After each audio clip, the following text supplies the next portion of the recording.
yayo turasoma muri iki gice cya 19. Ndashaka umurongo wa 5 n'uwa 6, ariko ndumva nobanza guhera haruguru gato, ariko umurongo wa 5 n'uwa 6 niwo nza gushimikirako. Umurongo wa mbere uravuga ngo mu kwezi kugira 3 Abisirayeli bavuye mu gihugu cya Egiputa, ku munsi wako wa mbere niho bashika mu bugaragwa bw'Isinayi. Bavuye i Refidimu bashika muri ubwo bugaragwa bw'Isinayi nyene, bashingaho amahema. Abisirayeli bacumbika ngaho imbere y'uwo musozi.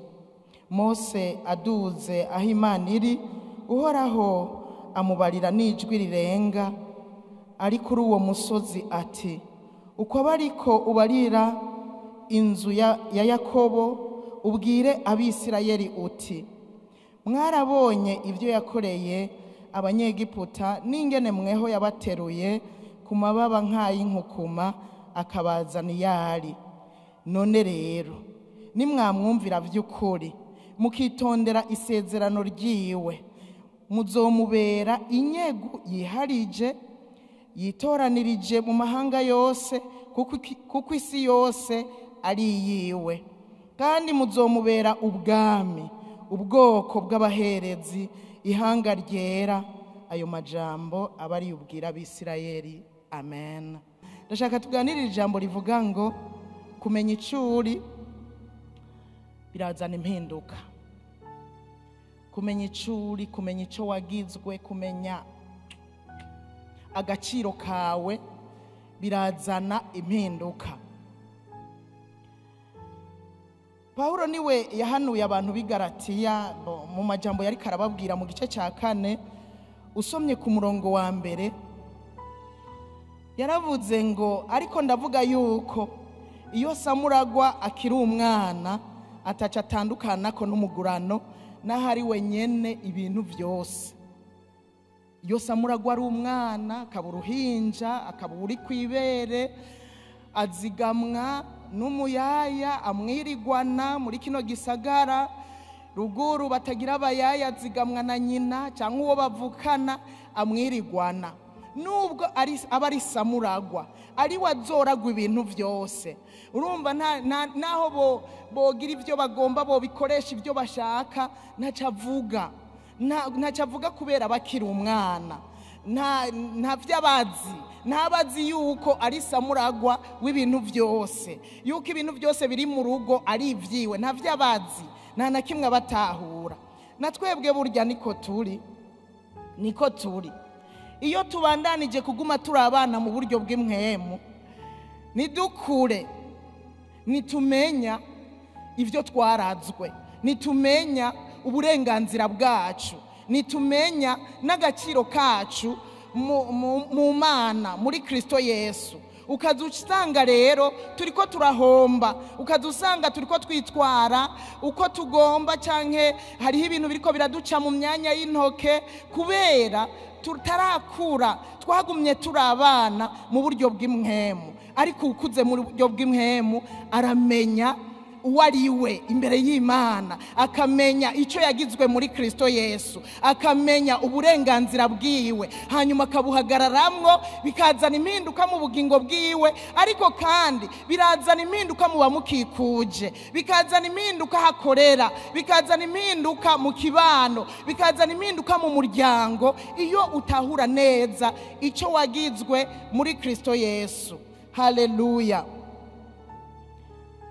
Inyuma yo kwakira Yesu, burya turahindurirwa identite, turahindurirwa abo twahora turi, turahindurirwa ibituranga, tugahindurirwa amateka. Ivyo rero urakwiye kubimenya yuko winjiye muri Kristo Yesu hari ibintu bihinduka. Icyambere turanabiririmbye n'umukozi w'Imana yavuze muri culte ya mbere yabivuze. Iyo twakiriye Yesu duhinduka abana b'Imana. Abemeye kurongorwa na mpwemu yera baca bahinduka abana b'Imana, kuko abarongorwa na mpwemu yera bose nibo bana b'Imana. duca duhinduka abana b'Imana. Twahora turi abana ba wa wundi umwe papa wanje, ariko ubu sindi wa papa wanje, ubu ndi umwana w'Imana. Haleluya. Nawe burya wakiriye Yesu uri kurongorwa na Mpwemu Yera, uri umwana w'Imana.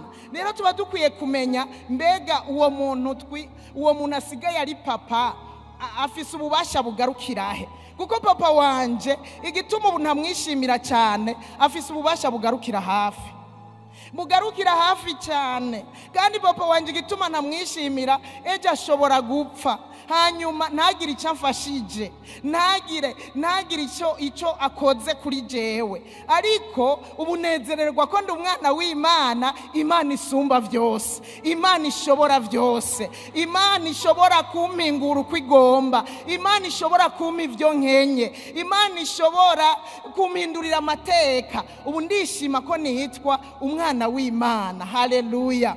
Abari muri Kristo Yesu rero twahindutse abana b'Imana, ni naryo jambo twasomye mu gatondo muri culte ya mbere. Rero iyo umenye icuri, nagira ndakubwire ngo birashobora kukuzanira impinduka zikomeye, birashobora kukuzanira impinduka zikomeye. Namye niyumvira nk'umuntu w'umusoda, nk'akarorero umuntu w'umusoda akaba ari umusoda, akagenda kama yehera mu ibarabara atibuka ko ari umusoda, ntiyibuke ko afise inkoho. Mbega ntibomufata mpiri, nuko bomwiba itelefone.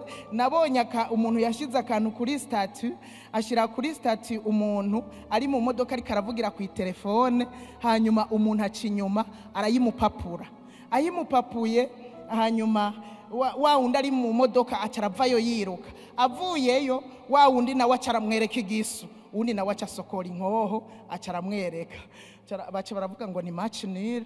Urumva ni matinale nyene nta kikibaye, baca baratwengeranira. Ako kantu karantwengeje cyane, baca baratwengeranira. Urumva wa wundi yari mu modoka, iyo bamwiba ya telefone, niyibuke ko afise inkoho, niyibuke ko ari umusoda, bari kuyitwara atacavuze kubera nta kigwanisho yari kuba afise, bakayitwara bakagenda. Iyo rero utamenye icuri, uranyagwa ibintu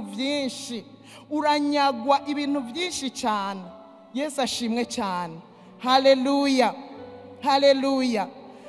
Ndibuka umugabo yitwa Samusoni yaratoranijwe kuva kiri mu nda ya nyina. Oya, yatoranijwe ataraja mu nda ya nyina, kuko usomye Bibiliya hariya mu Bacamanza mu gice cya 13, Manowa yabwiwe ngo uzosama inda uvyara umwana w'umuhungu, ntagire urupfuhe ruzomugerako, kandi ufise inda ntuzonywe ikiboreza, kuko uwo muntu azoba umunaziri wanje. Urumva azoba atoranijwe, azoba agizwe inyegu yanje. Ibi yabibwiwe atarasama inda. Bisigura ngo Samusoni yatoranijwe atarava mu nda ya nyina, nk'uko na Yeremiya yatoranijwe atarava mu nda ya nyina. Burya na wewe na jewe twatoranijwe tutarava mu nda z'abavyeyi, tutaranabumbigwayo. Imana iradutoranya ikugira ico uzoba uno munsi, canke kitaraja nahabona ariko kizoja habona muri kazoza. Ubu Samusoni rero aratinda aravuka, arabaho, kandi Imana iramukoresha icyo yamuhamagariye.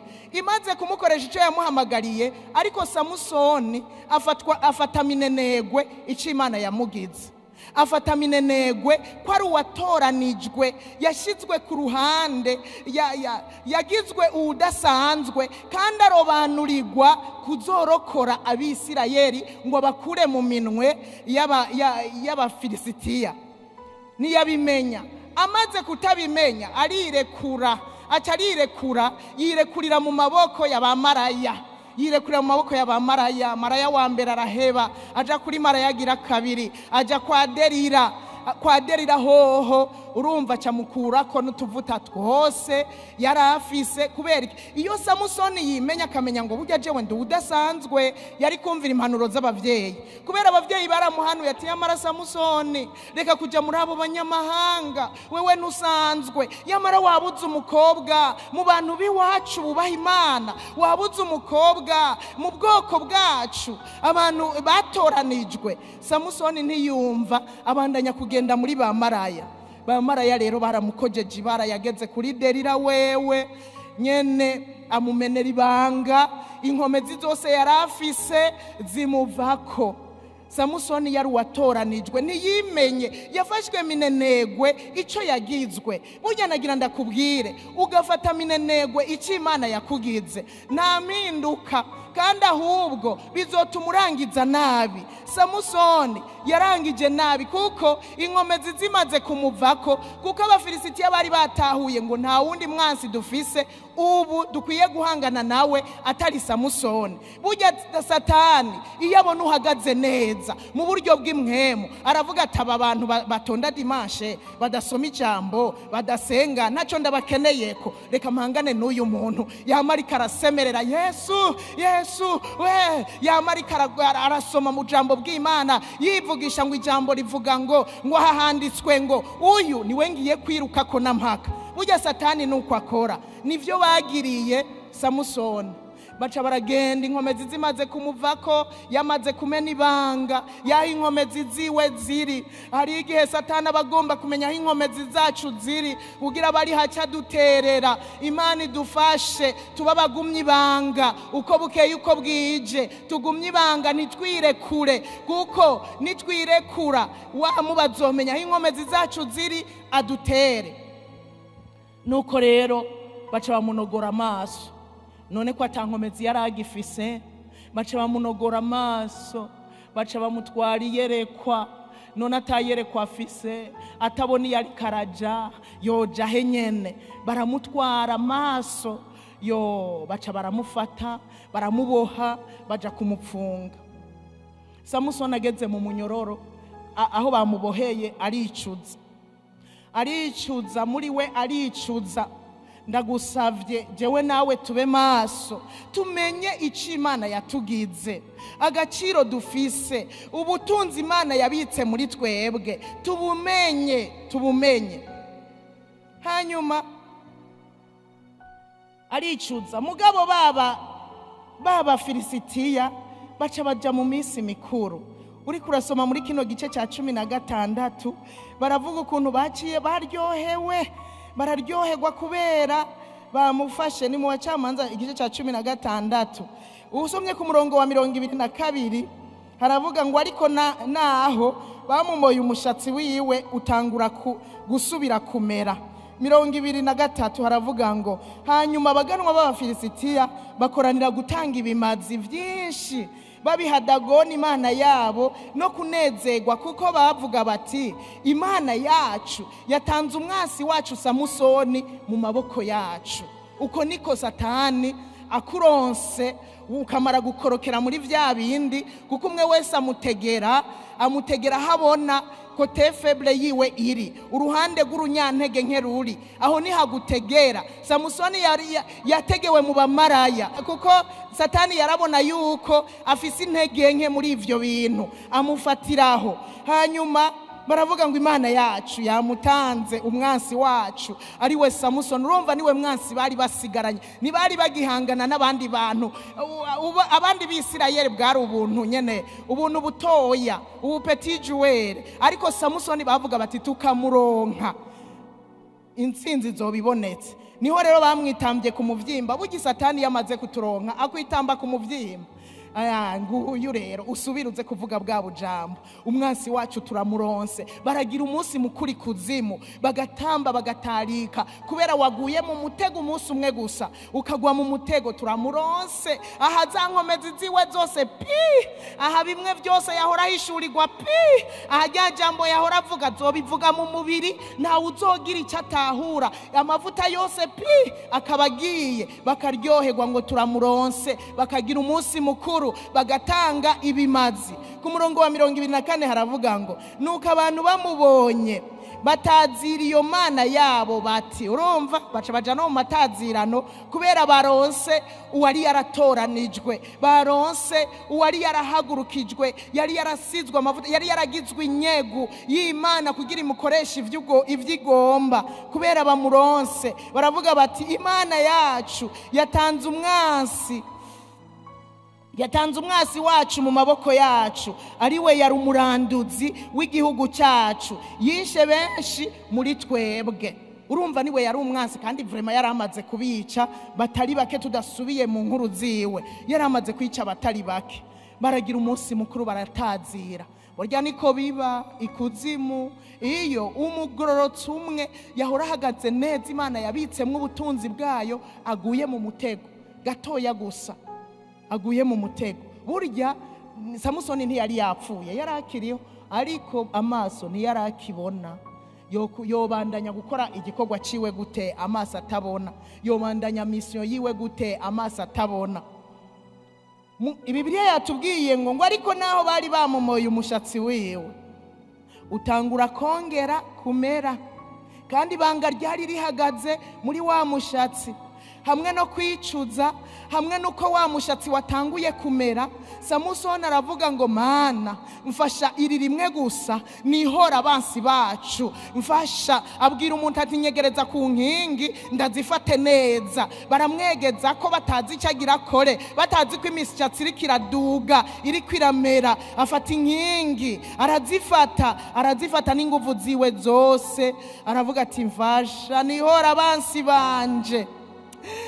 Arafata arazinyiganyiza mu nguvu za nyuma yarasigaranye. Mugabo acapfana nabo baganwa, nabo bafilisitiya bose bari bakoranye muri sara ari benshi cyane, bariko bagira Louange batazira Imana ngo baronse umwansi wabo. Acara bahitana, mugabo nawe nyene baca barajana.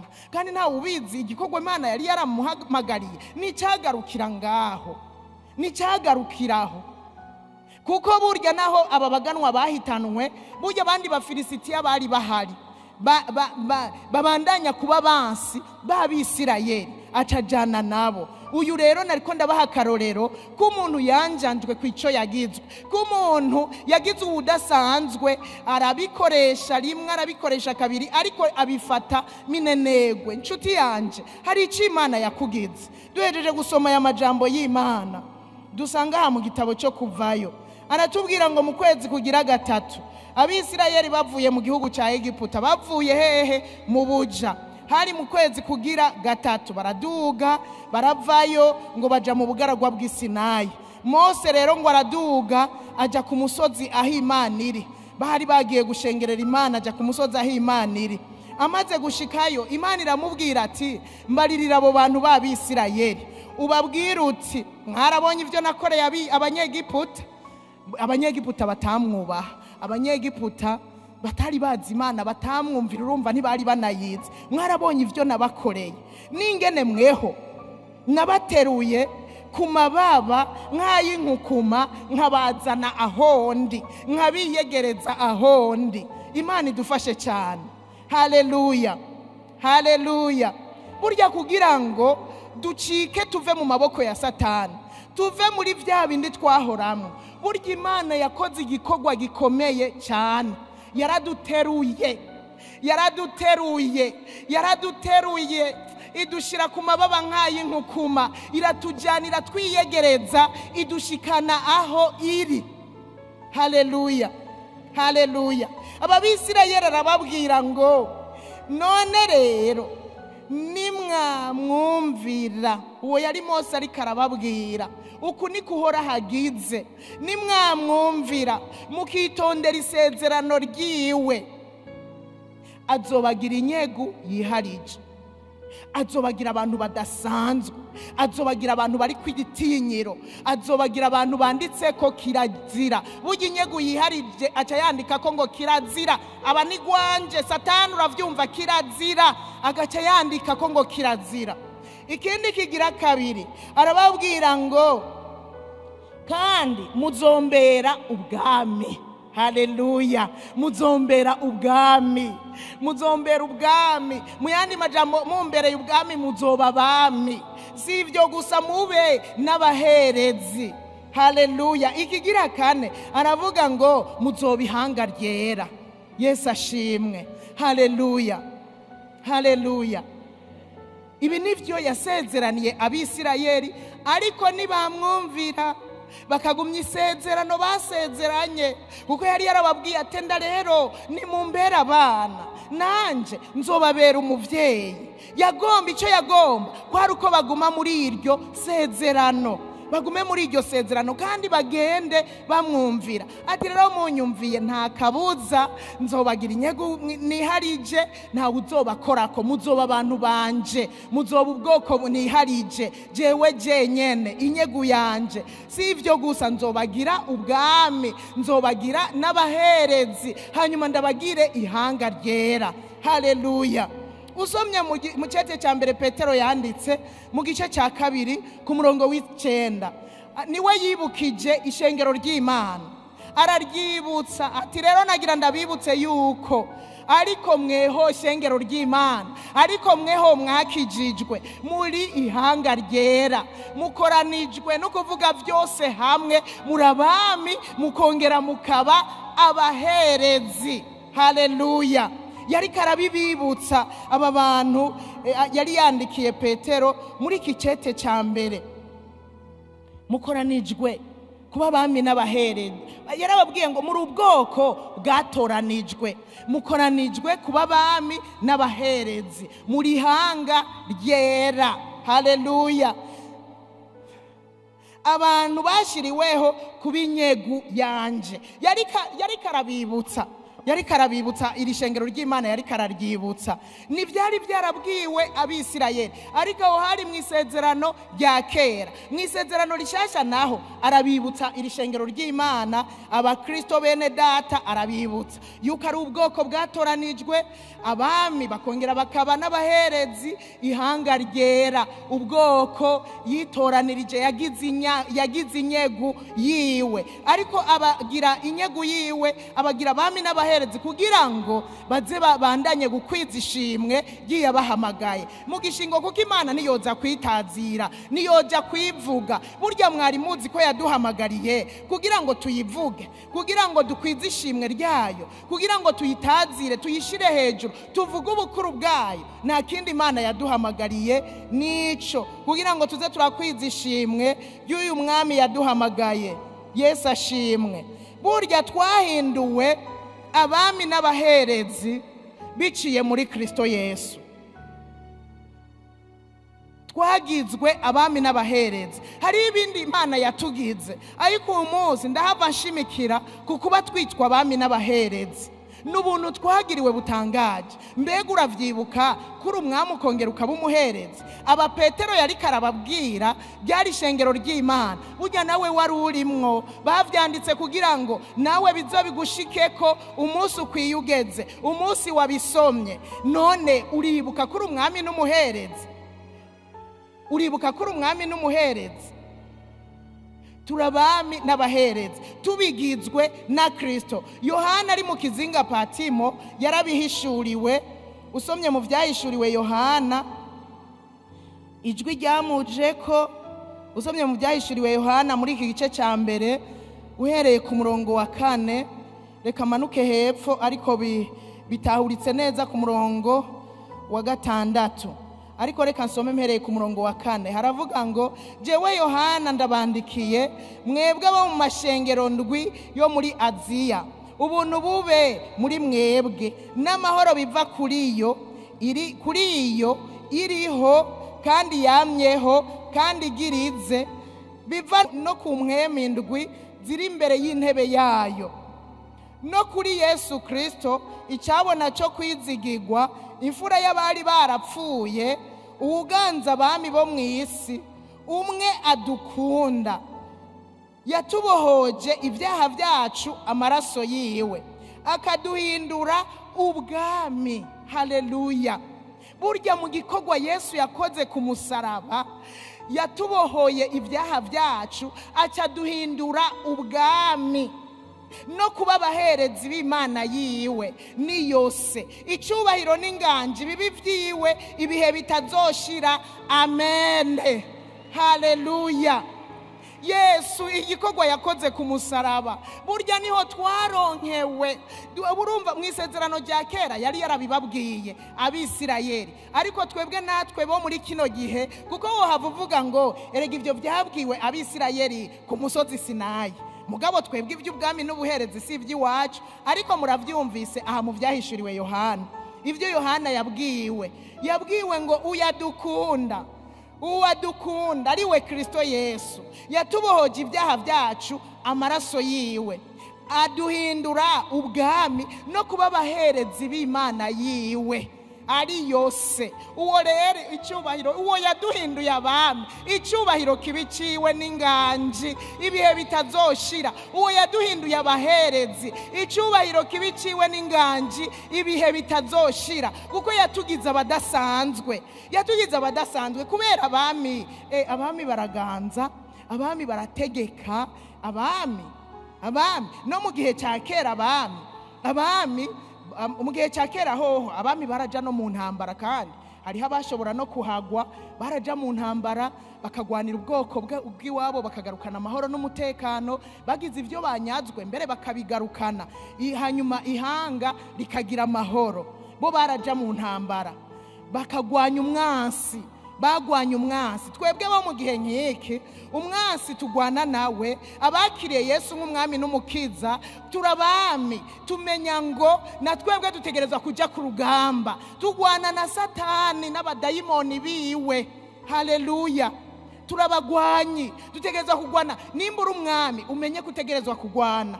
Twebwe ubu tugwana na Satani. Rero ni wicare ngo urye uryame unywe widibamire unezegwe wibagire ko dufise umwansi. Hariho umwansi dufise, kandi uko abami Imana yatoranya yabaha ubuhizi, burya natwe ubuhizi Imana irabuduha tugiye ku rugamba.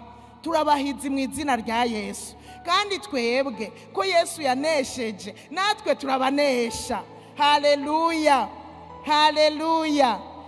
Turabami, tukongera abaherezi nabo bakora igikorwa c'Imana, bakora igikorwa c'Imana mu nzu y'Imana, batanga ibimazi, bashikana ibimazi by'ivyaha, ibimazi by'amashimwe. Na twebwe ubu rero si babaherezi batugira. Ubu murumva Yesu ko ari we yagiye agenda rimwe gusa atwaye ikimazi, atwaye ibyaha, yikoreye ibyaha byacu. Ikimazi uba umubiri wiwe, arawutanga nk'ikimazi rimwe rizima, kugira ngo jewe nawe duhindurwe abami, duhindurwe n'abaherezi. Haleluya.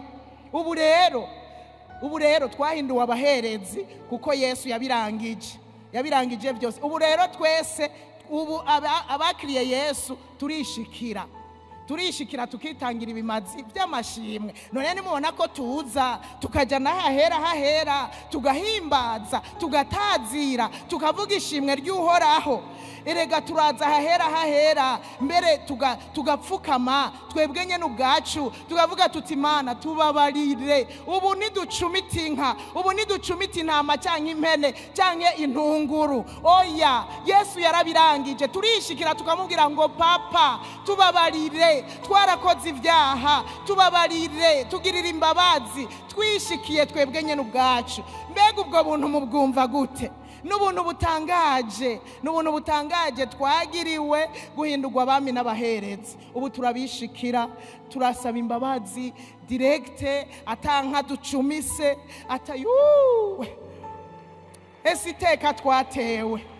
Mbega inka wewe wari kuyironka ubu udatunze n'intama cyangwa urukwavu batubwiye gutunga? Mbega udafise urukwavu inka wari kuyironka gute? Aha ni hari abantu benshi badafise urukwavu. None inka wibaza ko wari kuyironka gute kugira ngo utange ikimazi c'ibyaha vyawe? Impene, aha ni hari abantu badafise impene, badafise intama. Mbega wari kuyikura he kugira igihe cyose ukoze ibyaha ugenda utwaye ikimazi? Twari kubikura hehe? Umukene wa nyuma ngo yatwari izo ntunguru z'abandi ziguruka mu kirere, twazironka gute? Twazitega gute? ariko uyu munsi rero ibyo byara Yesu warakoze we watanze ikimazi cy'umubiri wawe tugacungurwa tugahindurwa abaherezi bishikira bakisabira imbabazi kandi bari imbere ya papa. Erega tuzimusaba nka papa kubera twahindutse abana biwe, tuba tugiye imbere ya papa. Papa ngirira imbabazi, kandi nta muvyeyi umwana yoza agapfukama, papa ngirira imbabazi nakosheje, ndakwinginze umbabarire. Nta muvyeyi naho yoba yarakongataye yokwima imbabazi umwana wiwe. Imana rero natwe iratugirira imbabazi ikatubabarira. Yesu ashimwe. Twabaye abishikira imbere y'Imana. Haleluya, haleluya. Rero ububasha twahawe nimuze tubuhagararemo, nimuze tubuhagararemo. Erega ni wifata uko utari uzosanga atampinduka zibaye. Uraza uhagaze muri autorite wahawe, urazana impinduka zitangura kuba muri wewe. Urakura mu kwizera, ukumva nyene nta bwoba ufise, ubwoba burashira, ukumva urahagaze mu cyo wagizwe. Nuwuhe mwami yahawe kuganza igihugu yojugumira imbere y'abene gihugu? Nuwuhe mwami yahawe kuganza igihugu yojugumira ngo ibiki nibi? Atanguye kujugumira ngo baraduteye, neza na neza igihugu kiba gifashwe, igihugu kiba gifashwe. Ariko wa mwasi yateye. Muze duhagarare uko twagizwe abami, duhagarare muri autorite twahawe, tuyihagararemwo, tumugwanye. Bibiri ivuga ngo tumugwanye dufise ukwizera gushikamye, tatabwoba, tutajugumira. Haleluya, haleluya. Tumugwanye, tumugwanye. Uwo Kristo Yesu yatanze amaraso yiwe akaduhindura abami n'abaherezi. Yaduhaye icyo yari afise, yaduhaye icyo afise. Ububasha arabufise, ububasha arabufise, yarabuduhaye. Muribuka yarabuhaye n'abigishwa biwe, hamwe yarabatumye kuvuga ubutumwa bwiza kugira ntibajugumire. Arababwira ngo henda bahaye ububasha bwo guhonyora inzoka na skorpiyo, muri Luka 10 umurongo wa 19. Henda bahaye ububasha bwo guhonyora inzoka na skorpiyo, nubwo kunesha ubushobozi bwose bwa wa mwasi. Ngo kandi nta kintu kizogira icyo kibagira na gatoya. Natwebwe jewe iri jambo urigize iryawe, nanjye nkarigira iryanje, turagenda tugahagarara twemye. Uwundi mwanditsi version nasomye yavuga ngo je vous ai donné le pouvoir d'écraser la puissance de l'ennemi. D'écraser, urumva kwekraza, gusambura. Ubwo bubasha rero n'ubwacu yarabuduhaye. Ubu bushobozi uwabuhaye abigishwa niwe mwami wacu. Nene twamwimitse nk'umwami, niwamwimitse mu mutima nk'umwami. N'umwami w'ubugingo bwanje, n'umwami w'ubugingo bwawe. Ubu rero niwe yaduhaye ububasha bwo guhonyora inzoka na skorpiyo no kunesha ubushobozi bwose bwa wa mwasi. Kandi ngo nta kintu na kimwe rero kizogira icyo kitugira na gatoya. Ubwo bubasha nibwa tutabuhagazemwo nta mpinduka tuzoneshwa, nta mpinduka tudahagaze muri ubwo bubasha, nta mpinduka. Nimuze duhagarare muri autorite, tuzane impinduka mu ahadukikuje, tuzane impinduka. Tunyaga ububasha satani abariko aratwaza ituntu n'ubuja mu gihugu cyacu. Ivyo ariko arazana ukuna kuriya tubihindura ubusa, duhagaze muri autorite twahawe n'uwo mwami w'abami yanesheje urupfu na kuzimu. Haleluya, haleluya, haleluya. Pawulo yaribukije abantu b'i Korinto.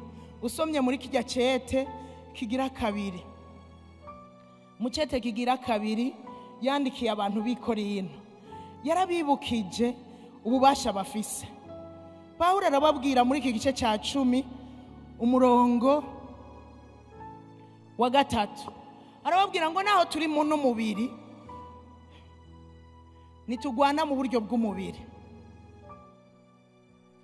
Naho turi n'umubiri, burya na Yesu yaje mu isi ari Imana, ariko burya Yesu yarazi icyari. Yarambaye umubiri, arihindura nk'umugurano, aheba ubumana bwiwe, hanyuma araca bugufi, aremera gupfa n'urupfu rwo ku musaraba, urupfu rwapfa bavumwe, arabyemera.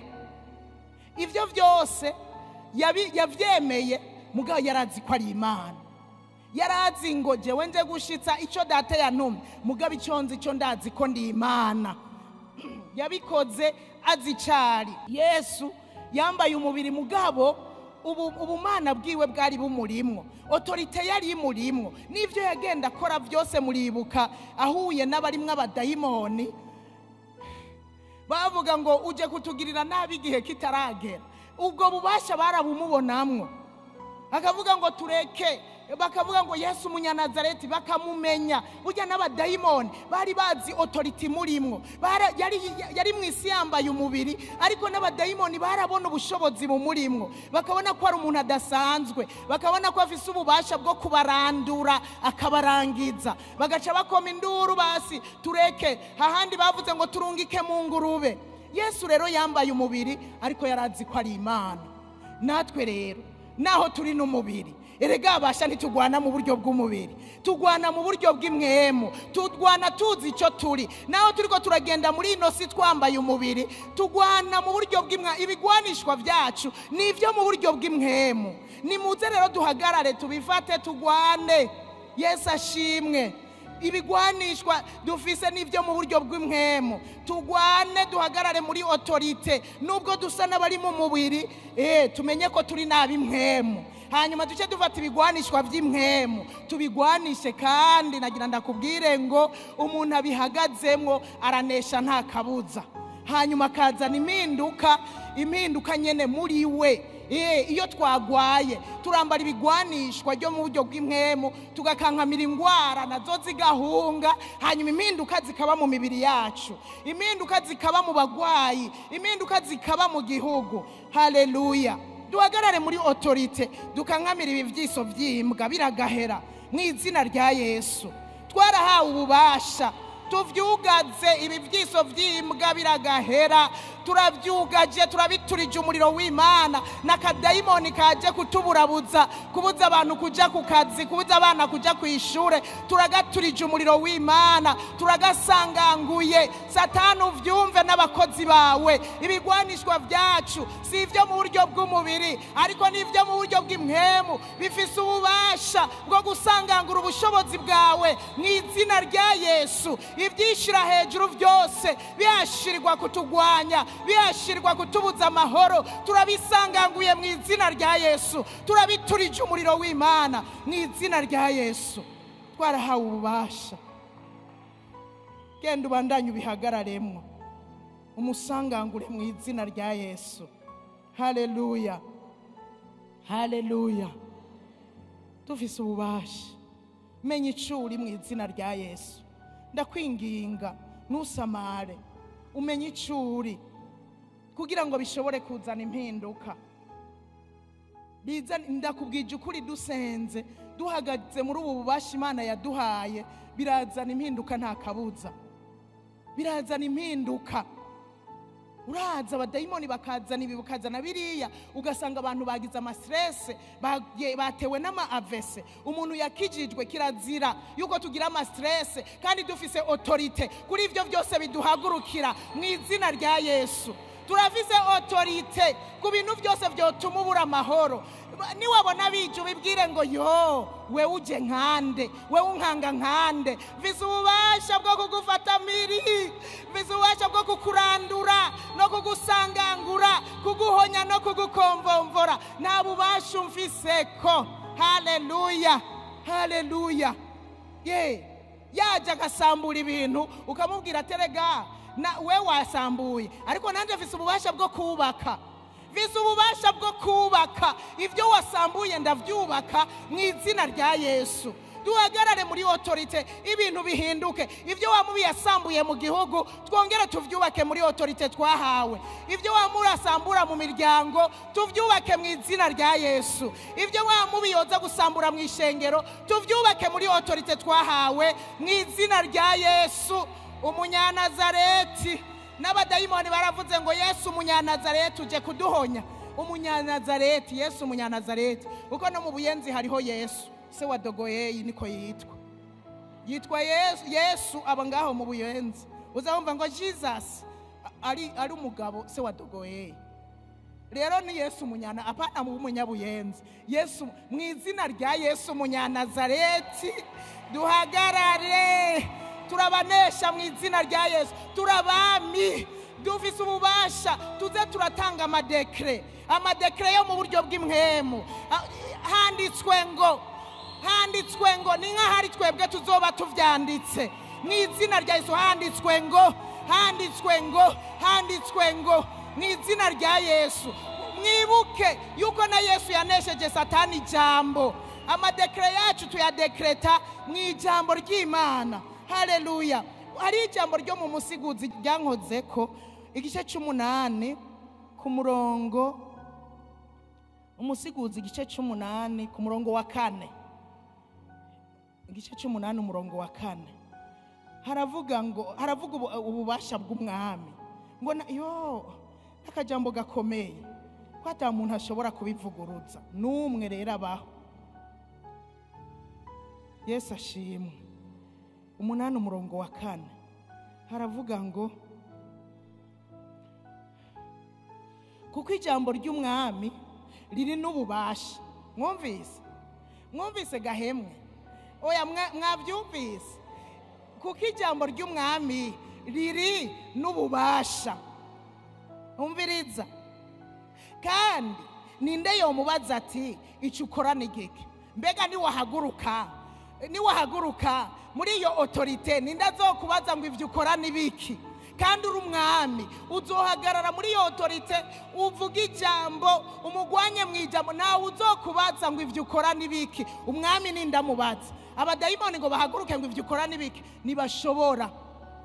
Satani ahaguruke ngo ivyo nibashobora.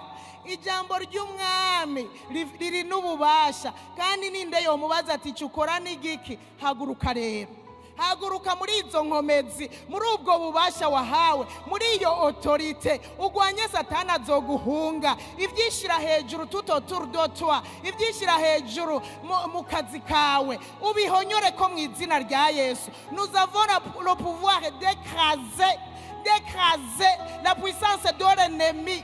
Écraser. Nimuhaguruke twécraser, nimuhaguruke muve hasi mwese tumuhonyange mu izina rya Yesu. Twécraser la puissance de l'ennemi au nom de Jésus. Au nom de Jésus. Tumusangangure mu izina rya Yesu. Twahawe ububasha n'ubushobozi na Kristo Yesu. Yarapfuye, erega yapfuye kugira duhindurwe abami. Urupfu rwiwe rero nituruhindura ubusa ngo twifate uko tutari. Turabami, twahawe kuganza, twahawe gutegeka ivyishira hejuru. Uyu mwanya tugiye kubihonyorako mu izina rya Yesu. Fata position yawe, fata position yawe. Bya bindi byari bikugoye mu rugo, bya bindi byari bikugoye mu kazi, bya bindi byari ko birakubuza amahoro, uvuge ngo ndaguhonyoye ko mu izina rya Yesu. Ndaguhonyoye ko, ndagusanganguye, ndakuranduye, ndaguhoneje, ndagusanganguye, ndagukomvomvoye mu izina rya Yesu. Ibigwanishwa byanje birakomeye, nivyo mu buryo bw'imwemu bifise ububasha bwo gufata miri ivyishira hejuru byose byashiriwe kugwanya kumenya Imana. Rero mwabadayimoni muriko murishira hejuru muri kino gihugu cacu, nous vous écrasons au nom de Jésus, nous vous écrasons au nom de Jésus, nous vous écrasons au nom de Jésus. Iwa ibigwara vy'abadayimoni, ibigwara vy'akaranda mu izina rya Yesu turabishize ku iherezo, turabisanganguye mu izina rya Yesu. Ibigwara vyishira hejuru, ubwansi, ubwicanyi, ubusambanyi wa dayimoni y'ubusambanyi, wa dayimoni y'ubusambanyi, nous t'écrasons au nom de Jésus. Turagusanganguye imyuka mibi y'abapfumu n'abarozi, turayisanganguye mu izina rya Yesu. Turayisanganguye ibitugwanya hano mu ishengero ry'Imana, imyuka ivi kuzimu ije kutugwanya, turayisanganguye. Abarozi baza kudutera, turabasanganguye mu izina rya Yesu. Ubwo twahawe ububasha, turabami, turategeka, kandi nawe utubaza ngo ibyo dukora nibiki. Turagusanganguye, twahawe ububasha bwo guhonyanga intambwe n'ikiyoka n'umugunza w'intambwe wose mu izina rya Yesu. Turagusanganguye wabukene turaguhonyoye ko, nous t'écrasons au nom de Jésus. Ibigwara by'uburyo bwose, ishari n'inzigo turabihonyoye ko, turabisanganguye. Ugwango rw'abadayimoni turaruhonyoye ko mu izina rya Yesu. Mu izina rya Yesu turabami, turashize ku iherezo ibyariko birishira hejuru byose biyashiriwe kugwanya kumenya Imana, turabisanganguye mu izina rya Yesu. Ibyo wamubi yasambuye turabyubatse, ubwo dufise ububasha bwo kubaka no guteragira mu izina rya Yesu. Ibyo wamubi yasambuye turabyubatse, turateragiye bimere byera imbuto mu izina rya Yesu, mu izina rya Yesu.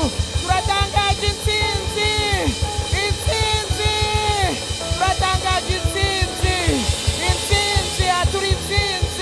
aturi intsinzi kuri bimwe byari bikuruhije, aturi intsinzi, birashize ku iherezo. Turadekaraye ko bishizwe ku iherezo ibyariko birakugora, aya maso y'imbwa n'ibindi byose bitandukanye, turabishize ku iherezo.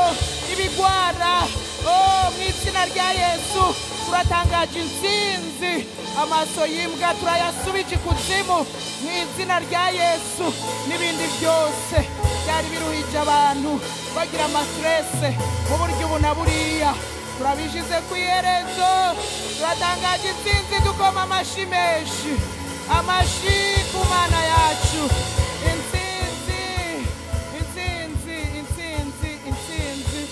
Intsinzi mu izina rya Yesu Kristo. Haleluya. Akira impinduka nziza mu izina rya Yesu. Akira impinduka kubwo guhagarara muri autorite mu izina rya Yesu.